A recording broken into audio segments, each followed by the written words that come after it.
Bagaimana keadaan kalian? Pada sehat kan? Pada kesempatan kali ini untuk pembelajaran IPS, Miss akan menjelaskan tentang tokoh-tokoh di masa kerajaan Hindu dan Buddha. Kalian simak video berikut ini. Tokoh-tokoh masa kerajaan Hindu dan Buddha. Masa kerajaan Hindu ada Jayabaya, kedua ada Hayam Wuruk, ketiga Raden Wijaya. Masa kerajaan Buddha 1 Samaratungga, berikutnya Balaputra Dewa, dan ketiga ada Ratu Sima. Tokoh masa kerajaan Hindu Jayabaya. Jayabaya adalah raja terbesar dari kerajaan Kediri. Ia memerintah dari tahun 1135 sampai 1157.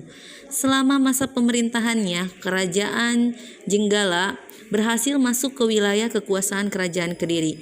Proses menyatu dua kerajaan ini mengilhami Punjangga, Empu Seda, dan Empu Penuluh untuk mengubah kitab Bharatayuda. Pada masa pemerintahan Jayabaya, perkembangan sastra juga relatif maju. Hal ini terlihat dari diri perintahannya Empu Panulu untuk mengubah kitab Bharatayuda ke dalam bahasa Jawa kuno. Raja Jayabaya juga menulis kitab berjudul Jangka Jayabaya yang berisi ramalannya tentang Nusantara. Hayam Wuruk menjadi raja menggantikan Tribhuwana Wijaya Tunggadewi ketika menjadi raja. Hayam Wuruk memiliki gelar Rajasa Negara. Ia bersama Patih Gajah Mada berhasil membawa Majapahit mencapai masa kejayaan. Ketika Gajah Mada dinobatkan menjadi Amangkubumi, ia mengucapkan Sumpah Palapa, yakni sumpah untuk tidak hidup enak sebelum seluruh Nusantara berada di bawah kekuasaan Majapahit. Wilayah kekuasaan Majapahit hampir seluas negara Indonesia sekarang. Bahkan Majapahit berhasil menanamkan pengaruhnya di Thailand, Champa, Indochina, dan Filipina Selatan. Raden Wijaya adalah pendiri sekaligus raja pertama kerajaan Majapahit. Raden Wijaya bergelar Kertajasa Jayawardana. Sebelum menjadi raja dan mendirikan kerajaan Majapahit, Raden Wijaya terlibat dalam peperangan dengan Jaya Katawang, raja kerajaan Kediri. Raden Wijaya pun kalah dalam peperangan dan menyerahkan diri dan mengabdi pada Jaya Katawang. Meskipun telah mengabdi, Raden Wijaya tetap berniat untuk membalas dendam kepada Jaya Katawang. Ia pun bekerja sama dengan Kubilai Khan. Setelah berhasil mengalahkan Jaya Katawang dan menghancurkan kerajaan Kediri, Raden Wijaya pun berbalik menyerang Kubilai Khan. Setelah berhasil mengusir tentara Kubilai Khan, Raden Wijaya mendirikan kerajaan Majapahit. Tokoh masa kerajaan Buddha Samaratungga. Samaratungga adalah raja kerajaan Mataram kuno yang berasal dari dinasti Sailendra dengan latar belakang agama Buddha. Samaratungga sangat memperhatikan perkembangan agama Buddha. Salah satu bentuk perhatiannya pada perkembangan agama Buddha adalah dengan memerintah Gunadarma untuk membangun Candi Borobudur.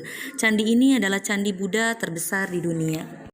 Balaputra Dewa adalah putra kedua dari Raja Samaratungga.